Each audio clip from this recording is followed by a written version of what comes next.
Deep under the suffocating jungle canopy, a group of soldiers was left for dead. Abandoned by their command during a brutal 100-day siege, they weren't just fighting an enemy, they were fighting starvation and the very earth itself. How did these men turn a forgotten outpost into an impenetrable fortress? It started with the silence. A routine deployment turned into a desperate fight for survival the moment the radio went dead. No reinforcements were coming, no supplies were on the way. Just a superior force closing in through a landscape where visibility is limited to 5 feet. In this green hell, every snapping twig or rustle of a leaf signals a potential ambush. It's the kind of environment that breaks a person's mind long before it breaks their body. As their rations vanished and tropical disease began to take hold, the physical reality set in. But these men didn't break. Instead, they engineered their way out of despair. Forget conventional warfare. They were in a landscape where supplies were non-existent, so they used the jungle itself. They transformed their forgotten outpost into a fortress using scavenged debris and raw timber.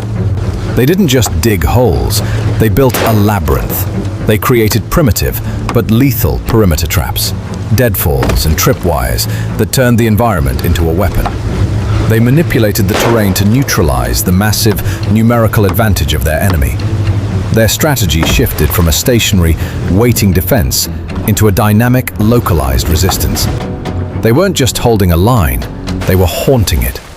This is where the tactics shifted to the invisible.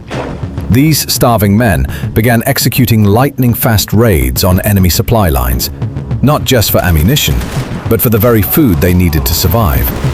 They became ghosts in the brush. They mastered ghost movements, a tactical psychological game where they exploited the dense terrain to appear much larger in number than they actually were. A team of 3 could sound like a platoon, striking from multiple angles and vanishing into the humidity before the enemy could even return fire. These tactical wins were the only thing maintaining the unit's dwindling morale. When you are forgotten by the map, these small victories are the only proof that you still exist. It was a harrowing reconstruction of a siege that pushed military survival beyond the limits of human sanity. What happens when the world forgets you, but the enemy doesn't? For 100 days, this unit held the jungle line against impossible odds, using nothing but grit and makeshift traps. They defied the odds of human endurance and rewrote the rules of jungle warfare. This is the harrowing story of the 100-day siege that history tried to bury, but the survivors refused to let die.